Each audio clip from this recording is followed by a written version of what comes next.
High friends, welcome to my channel. এবার নির্বাচন commissioner পুরো direct Lalbazar to Delhi, Delhi to Lalbazar এই সূত্র কাজ করবে। অর্থাৎ পশ্চিমবঙ্গ বিধানসভা ভোটের জন্য এই যে এখন স্পেশাল ইন্টেনসিভ রিভিশন চলছে, এই স্পেশাল ইন্টেনসিভ রিভিশন পর্ব মিটে গেলেই 14ই ফেব্রুয়ারি 2026, মানে এখনও পর্যন্ত পাওয়া যে তথ্য সেটা হয়তো পরে চেঞ্জ হতে পারে বা পরে হয়তো তার ডেটটা হয়তো এক্সটেন্ড করা হতেও পারে যদি মানে ইফ সিচুয়েশান ডিমান্ডস, কিন্তু এখনও পর্যন্ত সিচুয়েশান ডিমান্ড করেনি। তাই 14ই ফেব্রুয়ারি 2026 ফাইনাল লিস্ট বেরোবে এবং মনে করা হচ্ছে যে 14ই ফেব্রুয়ারি 2026-এর পরেই যে কোনো একটা দিন ভোটের দিনক্ষণ ঘোষণা করা হবে। তার মানে একেবারে আসন্ন, অর্থাৎ মানে কী বলবো, the election is knocking at the door, দরজায় এসে ঠক করে কড়া নাড়ছে আমাদের পশ্চিমবঙ্গে। তো এই আবহে নির্বাচন কমিশনার একবারে নিখুঁতভাবে ভোট করানোর জন্য তিনি একটা নতুন উদ্যোগ নিয়েছেন। কি?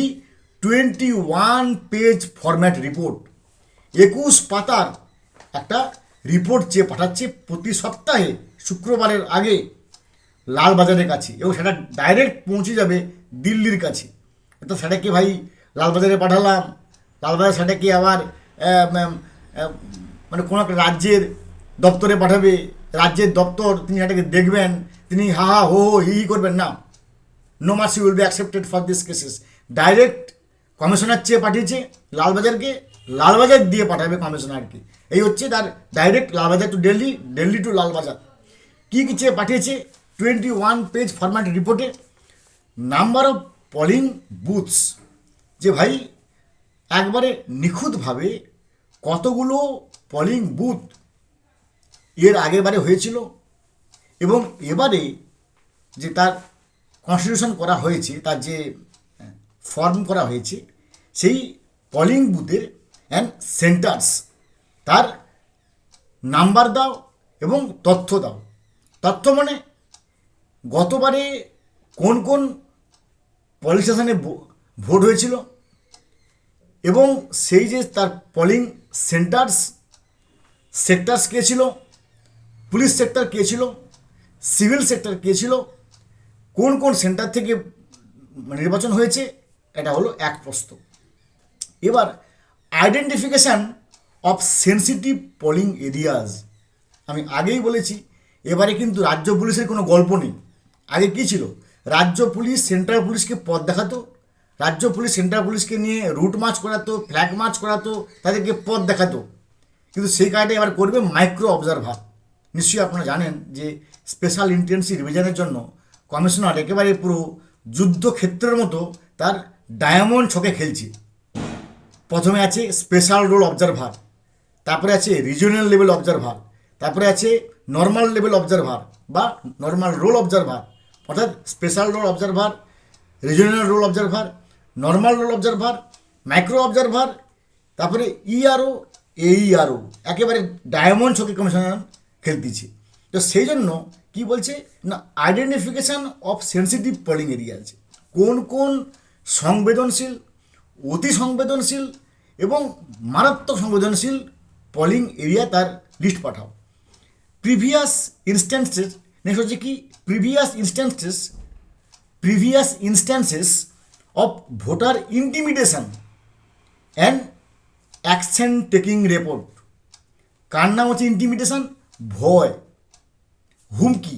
ভাই আমি ভোট দিতে যাচ্ছি, কিরে তুই ভোট দিতে যাবি, ভাই তোর বাড়িতে আমি সাদা থান পাঠিয়ে দিয়ে এসেছি, এর নাম হচ্ছে ইন্টিমিডেশন। এটা কিন্তু এর সঙ্গে আমরা পশ্চিমবঙ্গ অত্যন্ত পরিচিত। এই যে ইন্টিমিডেশন আমরা পশ্চিমবঙ্গের সঙ্গে একটা সে এক্স যুগে, ওয়াই যুগে, জেড যুগে এর সঙ্গে কিন্তু আমরা খুবই পরিচিত, সাদা থান, অমুক তমুক। তো সেই ইন্টিমিডেশন যে কতগুলো এর আগে একটা ইন্টিমিডেশন হয়েছে এবং তার অ্যাকশান টেকিং রিপোর্ট, কী কী অ্যাকশান নেওয়া হয়েছে তার রিপোর্ট দাও আমাকে ভাই। এরপর measures taken against local criminals or potential disruptors. এই টার্মটা কিন্তু আমার কাছে সম্পূর্ণ নতুন। আমি এতদিন ধরে ইউটিউব করছি, নানা রকম তথ্যের সঙ্গে পরিচিত, কিন্তু এই যে পোটেন্সিয়াল ডিসরাপ্টার এই টার্মটা কিন্তু আমার জানা ছিল না। এটা কিন্তু কমিশনার আমার মনে হচ্ছে একটা নতুন ইনিশিয়েট করেছে। কি বলছে? না লোকাল ক্রিমিনালস ভাই, ছোট নেতা, বড় নেতা, মাঝারি নেতা, সেজো নেতা, সান সেজো নেতা, রাঙা নেতা, চুনোপুটি, কত রকম নেতা আছে ভাই। এই যে লোকাল ক্রিমিনালস, তাদের বিরুদ্ধে কী স্টেপ নেওয়া হয়েছে, কিংবা পোটেন্সিয়াল ডিসরাপ্টার, তাদের বিরুদ্ধে কী স্টেপ নেওয়া হয়েছে। Next, weekly report on seizure of illegal arms, কতগুলো ইললিগাল আর্মস আপনারা সিজ করেছেন। এক্সপ্লোসিভস, কোথায় কোথায় বিস্ফোরক আছে তার খবর আপনাদের কাছে আছে হ্যাঁ কি না, থাকলে সেগুলোকে আপনারা কি অ্যারেস্ট করেছেন, বাজেয়াপ্ত করেছেন হ্যাঁ কি না। আচ্ছা, আনঅ্যাকাউন্টেড ক্যাশ, আনঅ্যাকাউন্টেড ক্যাশ, ওই যে খাটের নিচে ড্যাং ড্যাং, নিশ্চয়ই আপনারা জানেন, তাই খাটের নিচে টাকা রাখা যাবে না। Unaccounted cash will be seized in iron hand. আর কি লেখা আছে, ইললিসিট লিকার, অবৈধ মদ। ভাই মদ খেয়ে যদি না হই আজ মাতাল, তাহলে আমি কিসের মাতাল না। No mercy will be accepted for this cases. কী বলছে, ইলিসিট লিকার বাজেয়াপ্ত করতে হবে।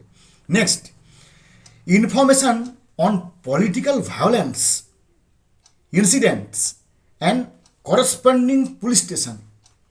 তাহলে পলিটিক্যাল ভায়োলেন্স, রাজনৈতিক হিংসা হয়েছে কি না, ভোটের সময় রাজনৈতিক হিংসা কোন কোন জায়গায় হয়, রাজনৈতিক হিংসার সঙ্গে কোন কোন থানা, সেই করসপন্ডিং পুলিশ স্টেশন, অর্থাৎ সেই যেখানে যেখানে মারামারি হয়, গণ্ডগোল হয়, পলিটিক্যাল ভায়োলেন্স, রাজনৈতিক হিংসা হয়, সেই তার পাশাপাশি কোন কোন থানা আছে এবং তারা কী কী অ্যাকশান টেকিং নিয়েছে, তার অ্যাকশান টেকিং রিপোর্ট ভাই চেয়ে পাঠিয়েছে।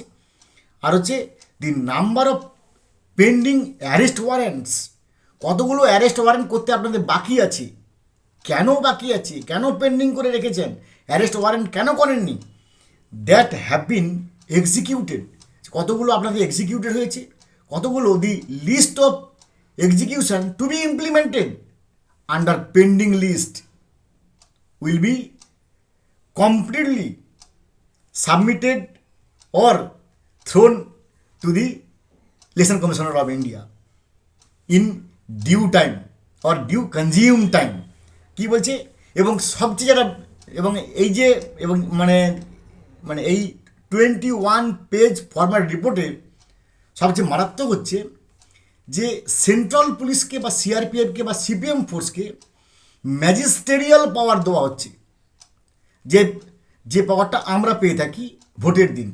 যখন ভোট হয়, যারা আমরা প্রেসাইডিং অফিসার, ওই ভোটের আগের দিন এবং ভোটের দিন P-1 ডে এবং P ডে, যতক্ষণ না পর্যন্ত আমরা ব্যালট পেপার বা ব্যালট বক্স বা ইভিএম মেশিন জমা দিচ্ছি, অর্থাৎ যেই মুহূর্তে ইভিএম মেশিন আমি তুললাম সেই মুহূর্ত থেকে যতক্ষণ না পর্যন্ত ইভিএম মেশিন জমা দিচ্ছি, সেই মুহূর্ত পর্যন্ত আমাদের কাছে থাকে ম্যাজিস্ট্রেট পাওয়ার।